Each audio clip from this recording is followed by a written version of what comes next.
as relações entre cultura, língua e identidade cultural. Um dos grandes interesses dos vários estudiosos com relação à cultura está no fato de os agrupamentos humanos apresentarem tantas e tão acentuadas diferenças entre si.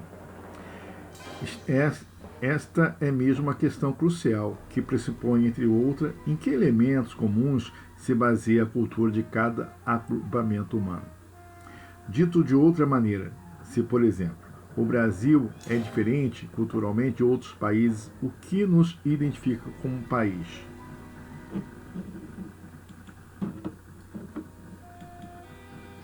Podemos, sim, afirmar que o futebol e o carnaval são expressões culturais identificadoras do nosso país.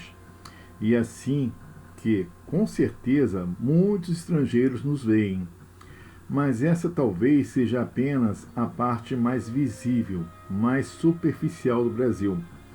Nenhum país caracteriza-se de forma tão simples, nenhuma sociedade é tão homogênea e não se mostra totalmente nas formas preferidas de lazer. Vamos ler agora o início de uma crônica de Zueni Ventura, na qual ele aborda as dificuldades para a definição de identidades e as simplificações sempre perigosas que os rótulos promovem. Verbete: Zueni Ventura, nascido em 1930 em Além Paraíba, é jornalista dos mais influentes e premiados do Brasil. Trabalhou nos mais importantes jornais e revistas do país e hoje é articulista de O Globo e da revista Época. Seu livro 1968, O Ano que Não Acabou, recebeu vários prêmios, assim como o Acre de Chico Mendes.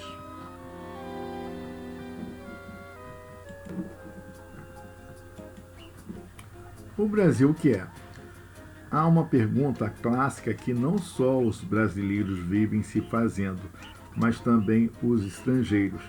Que país é esse no qual convivem tantas contradições e que parece se divertir em ser irredutível às classificações e rebelde às previsões? Um francês, Roger Bastide, chamou de país dos contrastes. Mas é possível que seja mais do que isso, que seja país da ambiguidade.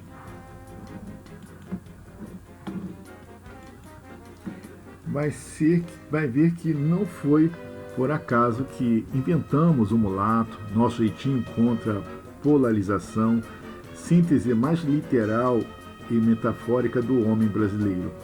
Para o antropólogo Roberto da Mata, o mulato é a ilustração da tese de que o Brasil, ao contrário dos Estados Unidos e da África do Sul, admite o intermediário, o meio termo, o ambivalente e o ambíguo.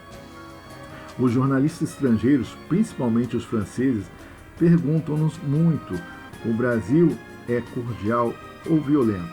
Se é cordial, como se explica tanta violência?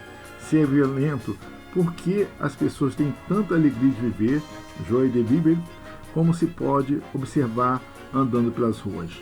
O Brasil nunca é uma coisa ou outra, mas as duas. Não é isso ou aquilo, mas isso e aquilo. Complexo e meio imprevisível, ao mesmo tempo cordial e violento, generoso e mesquinho, honesto e corrupto, operoso e preguiçoso, egoísta e solidário, o povo brasileiro a toda hora desmente o que se diz dele, a favor ou contra. Somos cheios de altos e baixos, mudamos facilmente de humor e de opinião, passamos rápido outro de um extremo a outro, dependendo da cotação da nossa autoestima. Ou somos os melhores ou somos os piores do mundo, ou somos o primeiro ou não somos nada. Diz-se também que o brasileiro é omisso, não cumpre suas obrigações cívicas. No dia a dia, de fato, nem sempre servimos de exemplo para a civilidade e a cidadania, mas também vivemos no cotidiano iníquo de violência e de miséria. Em compensação, foi esse mesmo povo que levou o país a tomar posição contra o nazifascismo na Segunda Guerra que saiu às ruas para lutar contra as ditaduras e que, sobretudo, provocou o impeachment de um presidente corrupto no começo dos anos 90. E isso sem sangue e sem violência. É provável que o Brasil seja um laboratório no sentido de lugar ou de espaço onde se fazem experiências em geral boas ou más. De fato, um laboratório de miscigenação, de multiculturalismo, de música, de cinema, de arquitetura e, claro, de futebol.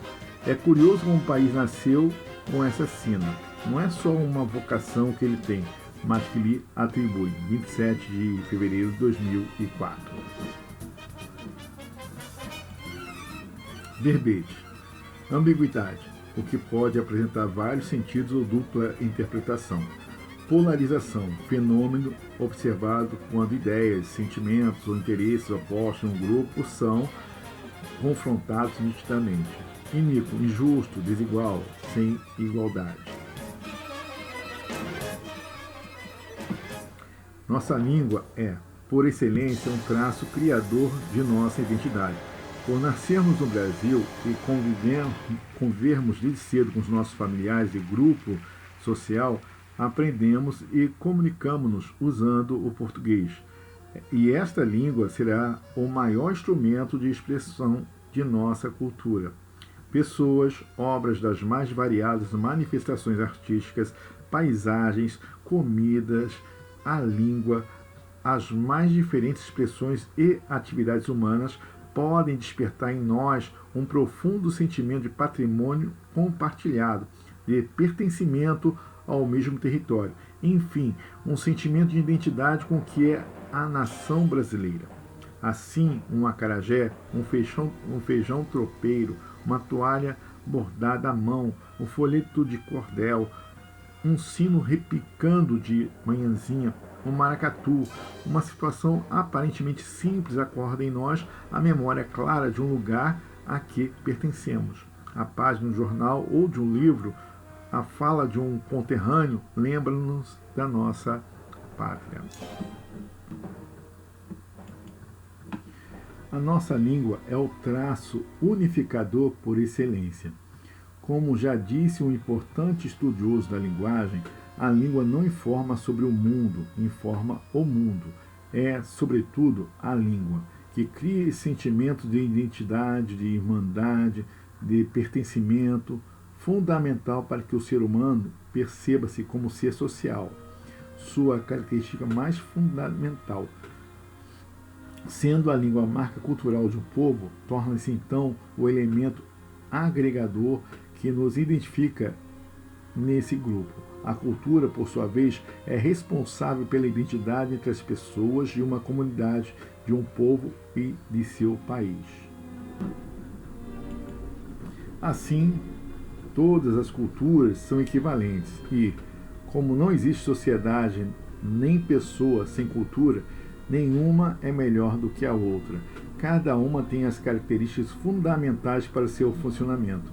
É a língua que une os elementos de uma dada sociedade ou país, tornando-se o principal traço de sua identidade. Valorizar a cultura de qualquer povo e, consequentemente, sua língua materna é um exercício de cidadania. Pense nisso.